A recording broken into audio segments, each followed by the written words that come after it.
Hey guys, welcome back to my YouTube channel. Today we're going to be covering the entire book of Numbers. So the book of Numbers is basically about the 40-year journey of the Israelites to make it to the Promised Land. A lot of people were getting really bummed out that Leviticus wasn't as long as Genesis or Exodus. So hopefully this video is going to be longer.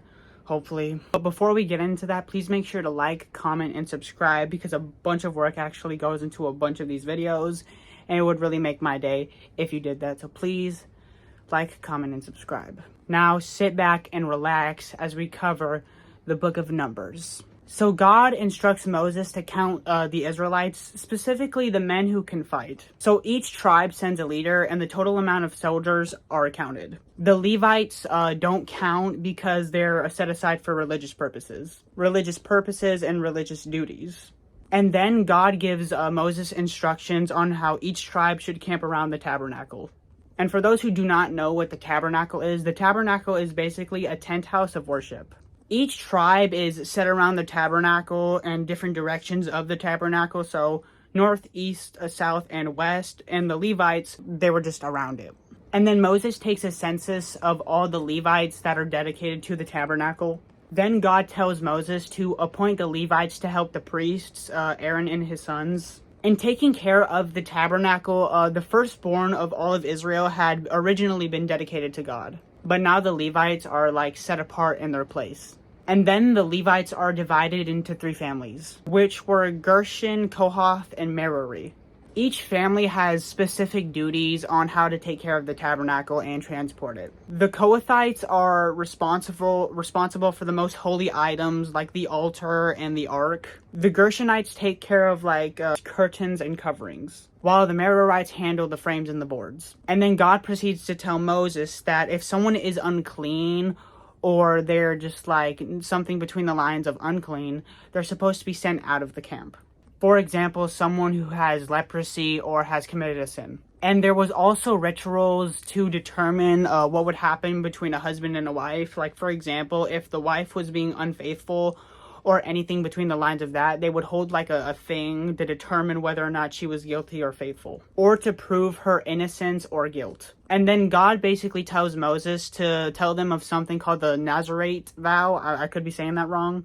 It's basically a vow that people should do if they want to dedicate or vow something to God, if they wanted to. Also, it was a special vow of dedication. Those who must take this vow should not be drinking alcohol, they can't cut their hair, and they cannot come in contact with corpses. At the end of the vow, the person must offer sacrifices to God.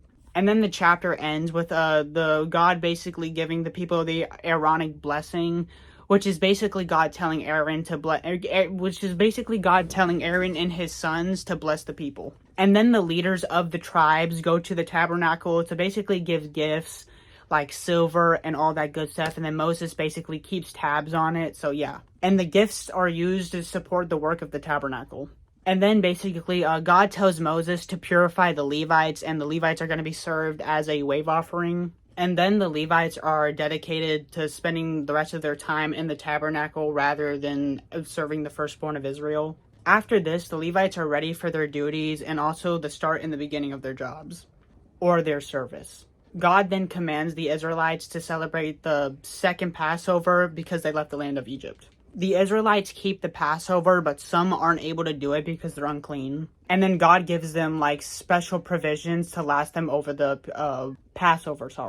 This chapter also explains how the clouds and fire guides them based on where they need to go. And then God tells Moses to make 2 trumpets for calling the people together. The first one and the second one was signaling them on when to travel. Okay, now I'm coming to the realization, me telling you guys, I'm a bit slow and not articulate with my words, so instead I'm just going to read it to you.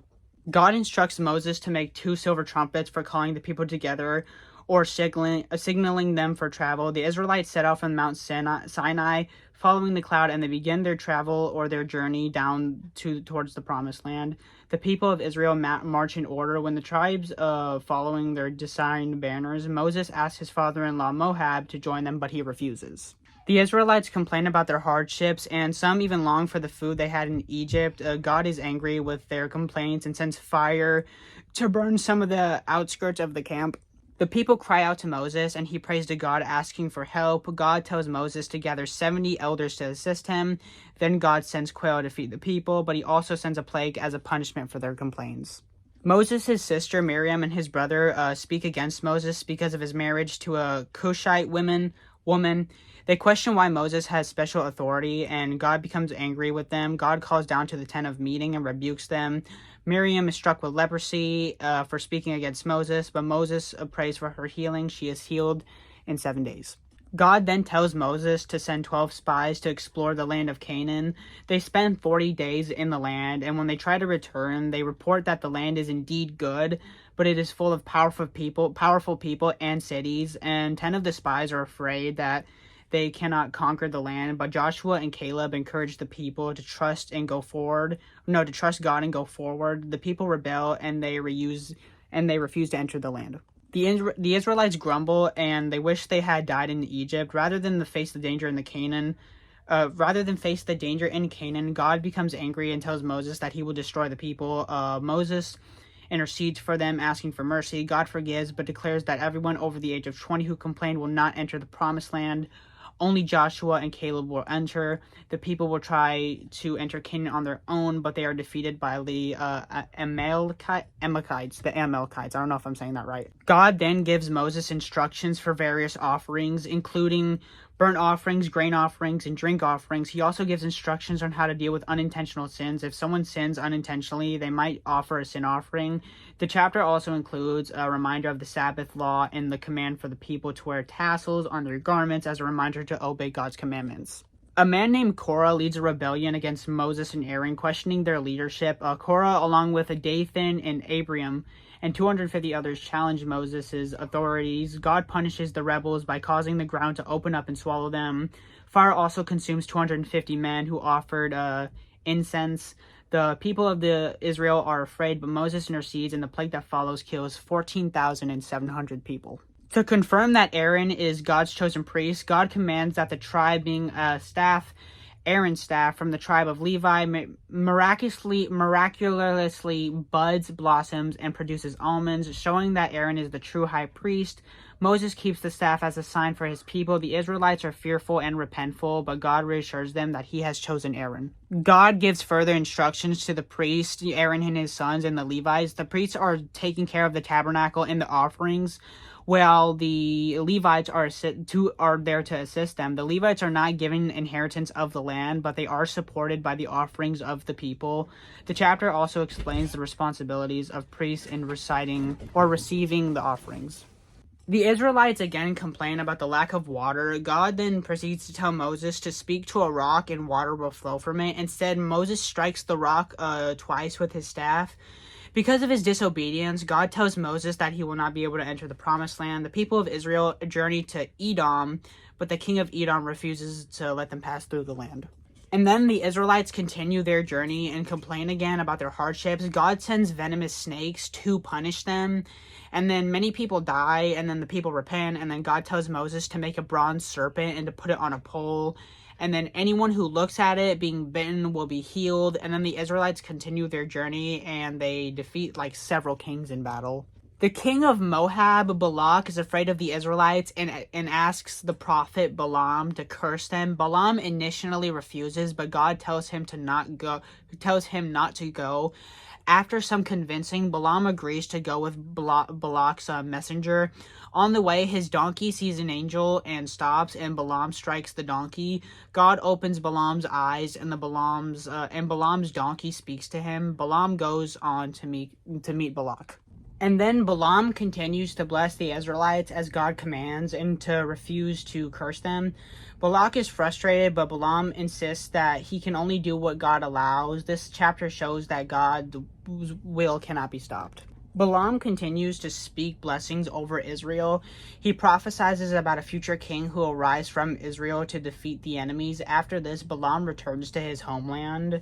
And the Israelites begin to worship idols and engage in immoral behavior with the Moabites. God becomes angry and sends a plague that kills many people. A man named Phinehas, I don't know how to say his name, stops the plague by taking action against the sin, and God rewards him for his zeal. God then instructs Moses to take another census of the Israelites. The census counts all the men who are able to fight in battle. Yeah. The daughters of Zelophehad come to Moses because their father died without any sons, and they don't want to inherit his land. God agrees with their request and changes the law to allow daughters to inherit if there are no sons. Moses also appoints Joshua as his successor, as God has told him that he will not enter the promised land. This chapter focuses on daily, weekly, and monthly offerings that the Israelites are able to make to God. These offerings include burnt offerings, lambs, bulls, rams, and the grain offerings, as well as drinks, offerings of wine. Specific instructions are given for regular offerings, daily, weekly, and monthly.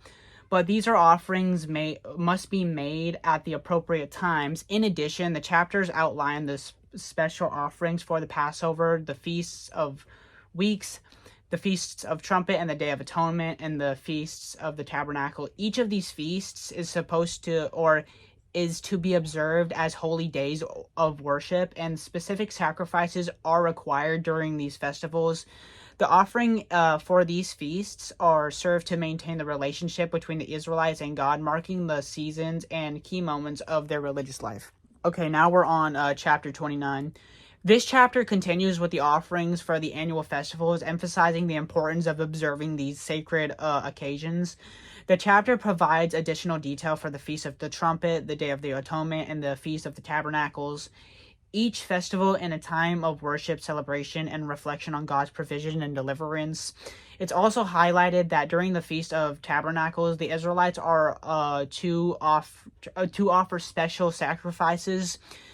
In addition to the regular offerings, the chapter underscores the significance of these times for the community to come together in gratitude, worship, and remembrance of God's holiness. God provides instructions regarding the vows made by women, particularly in relation to their fathers or husbands. If a woman makes a vow, her father or husband has the authority to either confirm or annul the vow.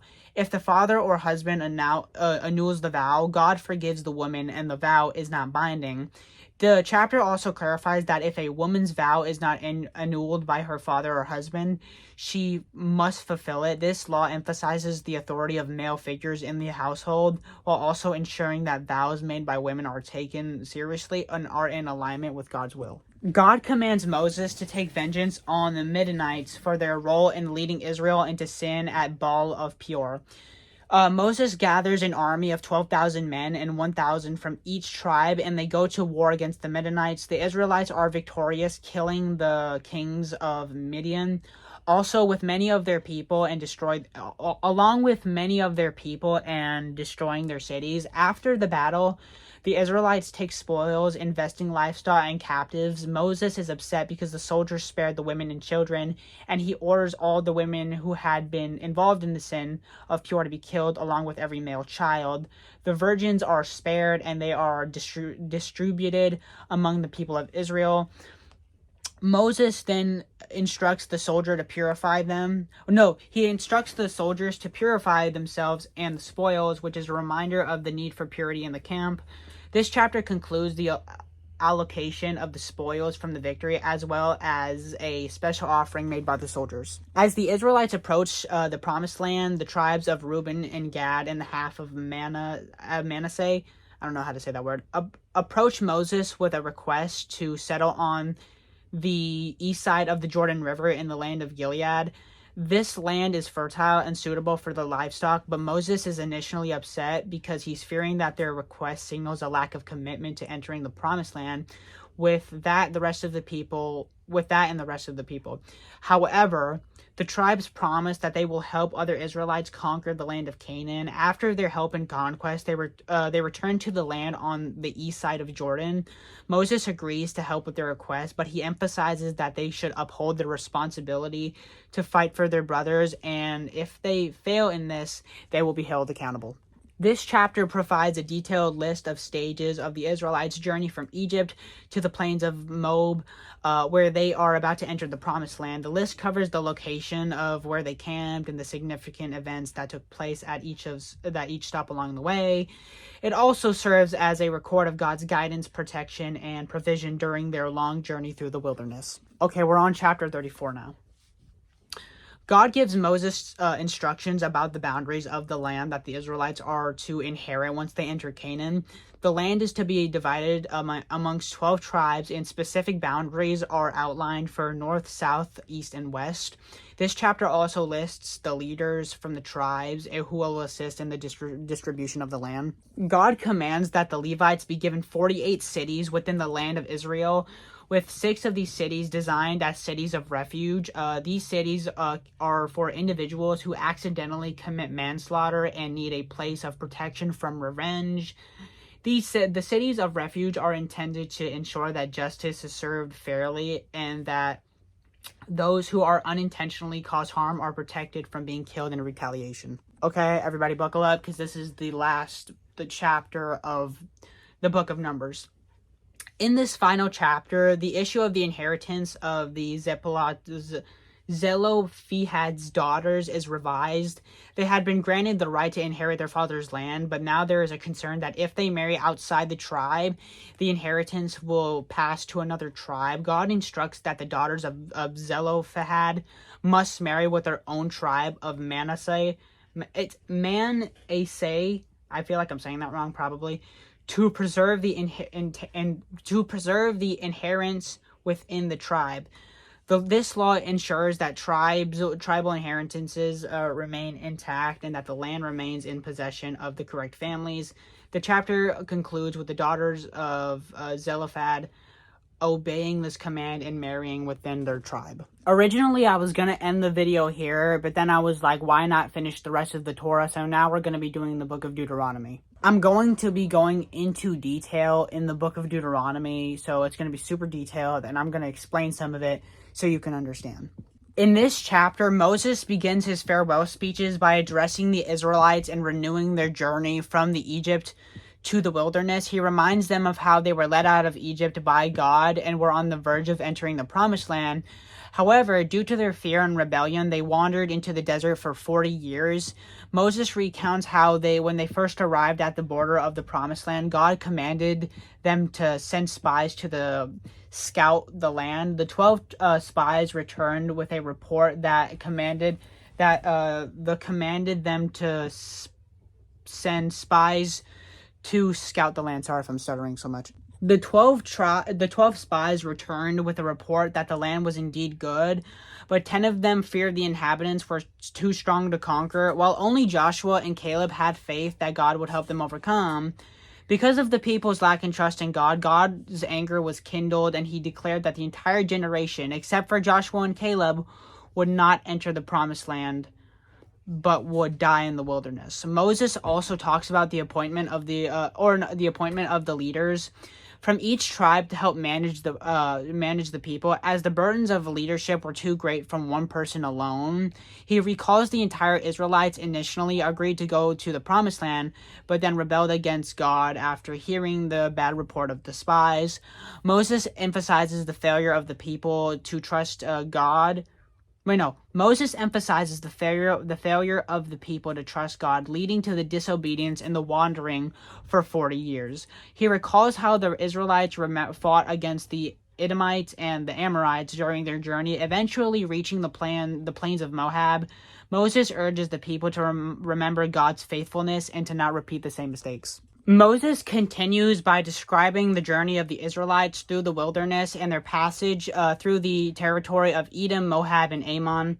He explains that they were not to engage in the conflicts with these nations because God had given their lands to them, just as he had promised to give the Israelites the land of Canaan. Moses then recounts how God told them to avoid conflict with Edom and Moab, who were descendants of Esau and Lot. We talked about them in Genesis. So respectively, and were left to be in peace. The Israelites also passed the land of Ammon, but did not invade it. Moses stresses that God has given each nation their inheritance, and that Israel was not to take what did not belong to them. This chapter also highlights the defeat of the kings, Sihon and the Amorites of Bashan, who were powerful rulers east of the Jordan River. Moses describes how God delivered these kings into the hands of the Israelites. The conquest of the two kingdoms was a significant step in the Israelites' journey towards the Promised Land. Moses then urges the people to remember these events as proof of God's faithfulness and the way he delivered Israel from their enemies, preparing them for the future of the conquest of Canaan. In this chapter, Moses recounts the defeat of King Og of Bashan, who was the last of the Rephaim giants. Og's kingdoms was large, but just as the king Sihon, God gave the Israelites victory over him. The Israelites destroyed Og's armies. His name is spelled OGS, which is Og's, but I'm just gonna call him OG. Army to take. The Israelites destroyed Og's army, took possession of his cities, and left nothing to escape. The defeat of Og served as a further testament to God's power and the ability to deliver Israel. Moses gives a detailed explanation on the territories the Israelites captured, which will be allocated to the tribes of Reuben, Gad, and half of the tribes of Manasseh.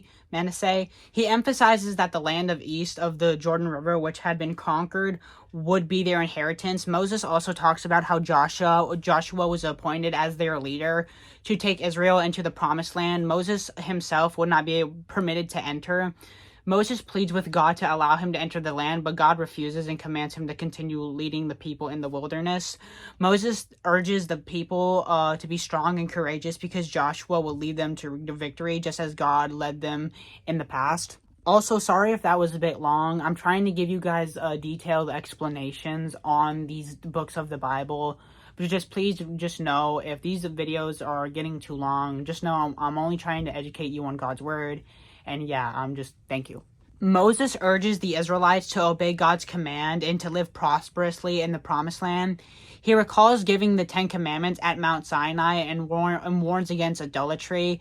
He stresses the uniqueness of Israel's relationship with God and his commandments. Moses reaffirms the 10 Commandments to the Israelites, urging obedience. He recalls God's voice at Mount Sinai and the people fear, reminding them to honor the commandments given for their good. Moses calls Israel to love and obey God wholeheartedly. Moses then declares Shemna, urging Israel to love God with all their heart, soul, and strength. He instructs them to teach God's law to their children and live by them. Moses also warns them not to forget God when they prosper in the Promised Land. Moses reminds the Israelites of God's provision during those 40 years in the wilderness, providing them manna, water, and keeping their clothes intact. He warns them not to become proud when they prosper in the Promised Land, as their blessings come from God. Moses recounts Israel's failures, including the golden calf incident and their repeated disobedience. He stresses that it was not for their righteousness, but God's mercy that allowed them to survive. He reminds them of his intercession to spare them from destruction. Moses recounts the renewal of the covenant after the golden calf incident. He tells Israel to fear, love, and serve God with all their heart. Moses also discusses the role of the priests and the importance of obedience for Israel's well-being. Moses reminds the people of the blessing for obeying God's law, abundant crops, prosperity, and protection. He also urges them to commit the loving and serving God, to commit to him. Disobedience will bring curses like famine and defeat. He stresses the need for the continual faithfulness to God. Moses also commands the Israelites to destroy Canaanites' idols and worship only God, only at the place he chooses. This central sanctuary will be the place for offerings. He emphasizes worshiping God in purity and warns against adopting idolatrous practices from the surrounding nations. Moses also warns against false prophets who may lead Israel astray. Even as they perform signs or wonders, they are to be put to death for inciting idolatry. Loyalty to God's commandments is paramount, and anyone encouraging rebellion must be rejected. Moses also explains which animals are clean and unclean for eating. He also instructs Israel to set aside tithes to support the Levites and help the poor. He also emphasizes obedience to commands as a way to remain blessed and faithful. Moses discusses the year of Jubilee, when debts are forgiven and Hebrew slaves are freed. Israel is to be generous to the poor, and those who are needy should not be turned away. God's commands compassion, justice, and fairness for all people. Moses outlines for the three major feasts: the Passover, the Feast of Weeks, and the Feast of the Tabernacles. These celebrations involve bringing the offerings to God. He emphasizes the importance of celebrating, remembering God's acts of deliverance and the provision with joy and gratitude. Moses provides a law for dealing with idolatry, murder, or legal cases. If a difficult case arises, the priest and the judge will handle it. It also outlines regulations for kings who must remain humble and just and to be obedient to God's law. Moses also instructs the people to support the priests and the Levites who have no inheritance of land but rely on offerings. He also warns against sorcery and idol worship. Moses also prophesies about a future prophet like him who will speak for God. Moses discusses the cities of refuge for accidental killers, providing a safe haven for the avenger of blood. The cities offer protection until a trial is held. Moses also emphasizes justice and the importance for fair trials to prevent wrongful death. And for Moses's outlines on how Israel should conduct warfare before battle, the priests bless the troops, and those who are fearful or have new homes are excused. Israel is to offer peace to distant cities, but fight and destroy Canaanite cities as God commanded. Moses covers laws about murder, inheritance, rebellious sons, and justice. He outlines procedures for dealing with accidental killings, and those with stubborn, disobedient children must bring them to the elders. There are also rules for handling disputes and maintaining righteousness. Moses also gives laws for relationships, such as returning lost property, respecting others' rights, and prohibitions against incest and immorality. He also instructs Israel to uphold honesty in business dealings and maintain justice in the community, protecting the vulnerable. Moses outlines who can and cannot enter the assembly of God. He also discusses vows, cleanliness, and how to deal with runaway slaves. He also emphasizes that God's holiness must be respected and the Israelites must not define themselves. Moses provides laws on marriage, divorce, and justice, including prohibitions against exploiting women and unjust treatment. He also commands fair treatment of workers, the poor, and the needy, reminding Israel to maintain justice and righteousness in all actions. Moses speaks about justice in legal matters, including punishments, restitution, and fairness in dealings. He gives laws concerning divorce, levirate marriage, and how to protect the vulnerable, including widows and orphans. Fairness and business practices and justices are strongly emphasized. Moses outlines the offerings of first fruits and the tithes to God. The Israelites are to bring a portion of their harvest as a declaration of God's blessings. They are also to remember God's provision during their history and acknowledge his faithfulness in the land. Moses commands the Israelites to build an altar to renew the covenant with God in the promised land.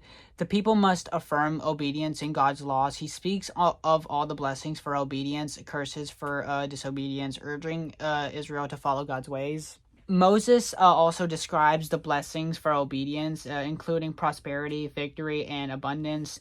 Disobedience, however, this will lead to curses, defeat, famine, and exile. The chapter emphasizes the importance of choosing life and following God's commands, as the choices will determine Israel's future. Moses renews the covenant with Israel, calling them to commitment and warning them against turning away from God.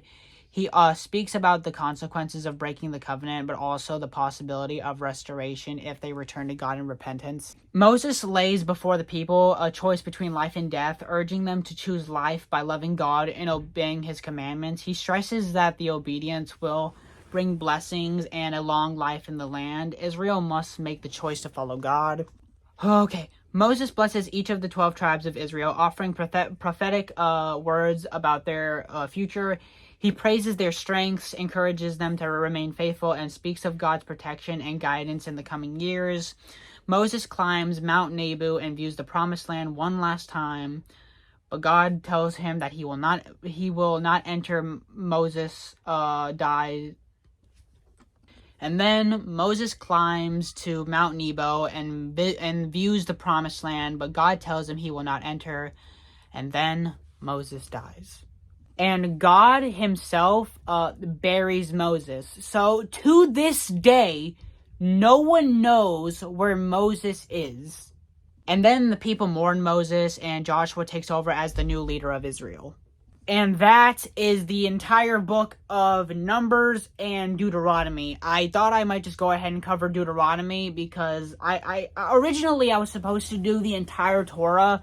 So it was going to be Genesis, Exodus, and Leviticus, and then Numbers, and then Deuteronomy in one video. But, you know, that would eat up so much of my storage, and it would also take a really, really, really long time to edit. So I just split them into parts. I did the first 3 on their own, and I thought I might just finish up Deuteronomy because, you know, the books of Torah are relatively short. But, yeah. Well, they're not short, but, like, I had to explain them into ways that people could understand. So, yeah. But that was the video. Please make sure to like, comment, and subscribe. I think the book of Joshua will come out tomorrow, so be on the lookout for that. And, you know, if you guys want more videos like this, just please make sure to like, comment, and subscribe, and I will cover the book of Joshua tomorrow. But, yeah, I thank you, I love you, and God bless.